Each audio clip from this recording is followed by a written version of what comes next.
what is blackout drinking and does it matter? Right, first things first. I'm not going to go too much into the science of this, but being blackout drunk or blackout drinking is basically when you drink enough that your blood alcohol concentration goes above a certain point. It's a rough guide, but generally if you drink enough that you have enough alcohol in your bloodstream, your brain will stop transferring short-term memory into long-term memory. So you reach a certain level of inebriation and you just won't remember what's happening. You'll experience what's going on, you'll be in the moment, but it's not going to go into stored memory. Now, it's a rough guide, so with different people, it's at different levels. It doesn't always happen if you get beyond that certain level, but it's a thing. I'm sure you've heard of blackout drunk or blackout drinking. You wake up the following day and you can't remember a portion of the evening or anything past a point. So that's it.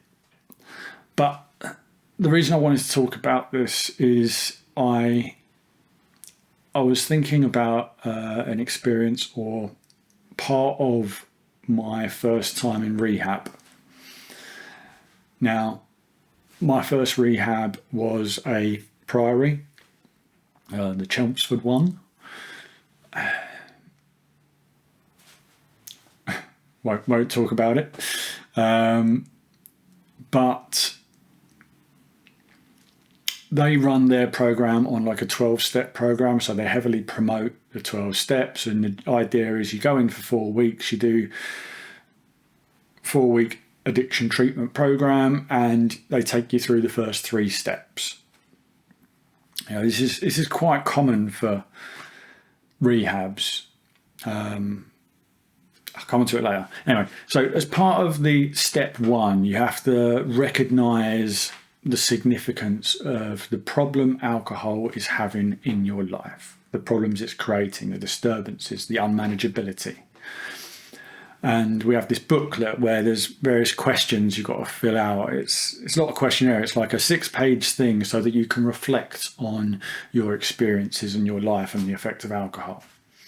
There was one question, and it was name 3 times that, I can't remember the wording, it was that bad things have happened in blackout. It's a bit ironic, like, write down the 3 things you can't remember. But I'm assuming they're thinking someone's going to have told you the day after. Hello, great. Yeah, I know. So, I've got to write down 3 things. And the thing is, I wasn't really a blackout drinker. Gray, come here. Come here. Come here. Come and say hello to everyone and stop meowing at me. We've just been outside. We've just been out, okay? So, sorry about that. So I've got to write down 3 things, and I wasn't really a blackout drinker. Yes, I've experienced them. Most alcoholics have. But for me, it wasn't a regular occurrence. I was, as I've said and explained before, I was a top-up drinker for my destructive years. I would basically drink pretty much continuously. It would be a little one in the morning before I leave the house. It would be lunchtime as soon as I finished work, all evening, and maybe drink a little bit more just before bed to help me get to sleep. But I wasn't always getting as drunk as I could get. I was kind of maintaining my life. Great. Later. So it wasn't a big thing to me. And they were quite persistent. I said, look, I haven't had big dramatic benders on and blacked out for the whole night. And, I was like, well, I remember one day I woke up and I had receipts from a pub that I couldn't remember going to. Gray. I had receipts from this pub that I couldn't remember going to, and they were like, no, it's got to be a bad thing. I'm like, well, I blacked out. But again, I was a top-up drinker. The blackouts weren't frequent. And if I did drink as much on an evening that I blacked out here, there's no one else here. I did a lot of on my own drinking in my flat. So there was no one to tell me what bad stuff had happened, even if it did happen, if I was to somehow find out in the morning. It's like they were very persistent to the point where I just made things up.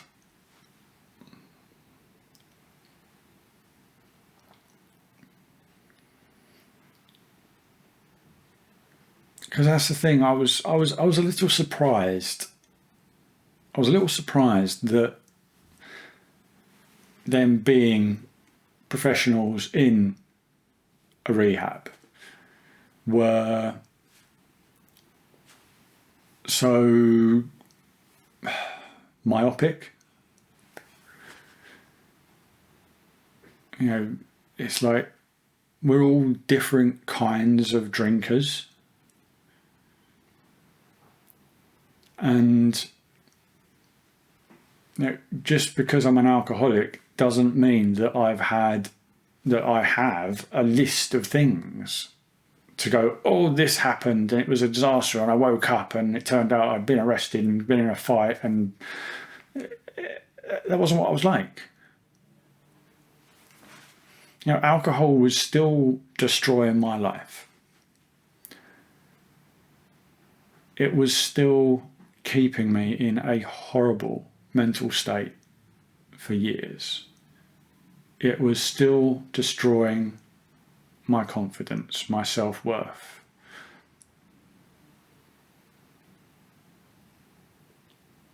But I just didn't have blackouts. So I was surprised that these experienced professionals couldn't accept that and just say, you're a different kind of drinker.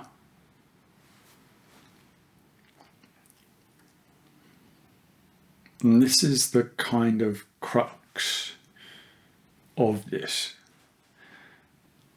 is that we are all different kinds of drinkers. And there may well be one of you watching this going, yeah, that's the kind of drinker I was. Or, no, that's not the kind of drinker I was. I have no idea what you're talking about.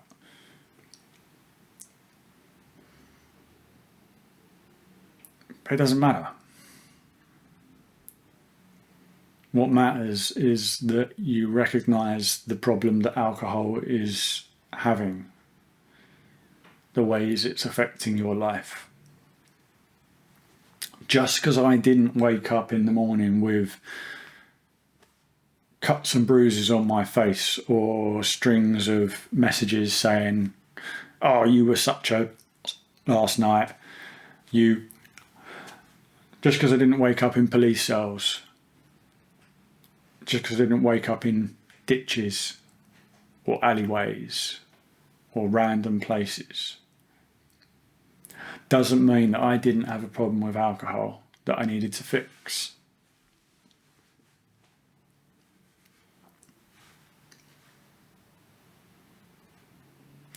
So I ended up in rehab.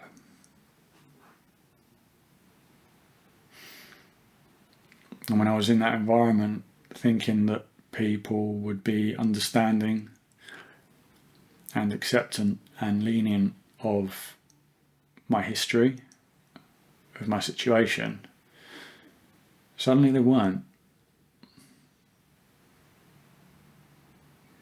They were insistent that I had to think harder to remember things that I can't remember.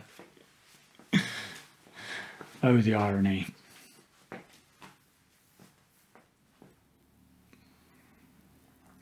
So yeah, you don't have to be a blackout drinker to be an alcoholic. You don't have to be a park bench drinker to be an alcoholic. You don't have to be an angry, aggressive, fighty alcoholic to be an alcoholic.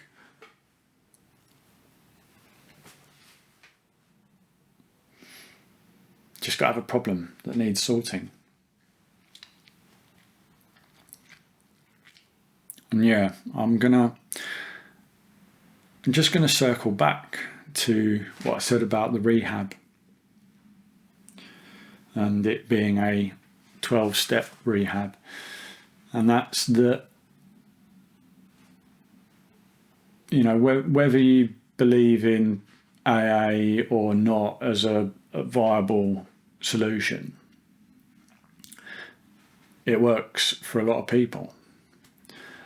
And you know, there's a lot of my experience and what I know of the two that I went to and people I've spoken to from other rehabs is that a lot of rehabs run a program based on the 12 steps.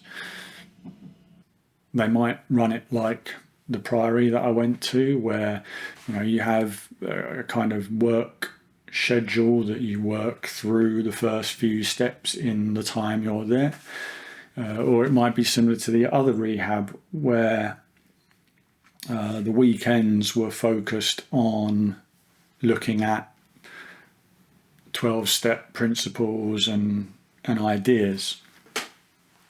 Because, like I said, whether you go to AA or another fellowship, there's a lot of stuff in the steps which will help you go through your issues. It's like a structured program to work through your issues, your history, how to change, how to be a better person, how to live without drink. So rehabs use it. And the thing is, if you're bad enough that you've ended up in rehab, then the likelihood is that your problems aren't going to be solved in 4 weeks or however long you're in rehab. You can't turn around a lifetime of destruction or however many years of destruction in a matter of weeks or months. And I don't know the exact figures, but you know, success rate of going to rehab for all kinds of addiction, you know, on your first time going into rehab, the chances of staying sober are only like 10 to 20%. So the likelihood is that when you come out of rehab, things are going to go wrong. And when they do, you're going to need support. And unless you have a bottomless wallet and can just pay to go back to rehab every time you have a slip, I don't recommend that. Then you're going to need support. And the easiest way, cheapest way to get support from people that understand without having to spend thousands of pounds of money on going back into rehab is through the fellowship rooms. You know, when I first came out of rehab, they said to me, look, Robin, you need to have a plan. And so my plan was, right, I'm going to go to a fellowship meeting every day. And it kind of bridges that gap between rehab, this fantasy world that takes care of your every whim, and the real world. So like I said, I had various other supports. I had One North East, I had fellowship rooms, I had counselling, etc.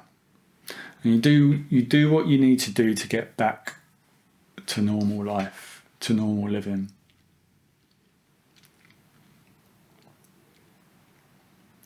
So yeah, I kind of digressed onto that whole rehab and 12-step stuff, but I think, like I said, the crux of this was we're all different drinkers. If you've blacked out, doesn't necessarily make you an alcoholic. If you're blacking out frequently, it's a good chance. But you don't have to black out to be an alcoholic. So yeah, I hope you got something from that. If you liked it, if you think it might help someone else, do the clicky stuff. Catch you soon.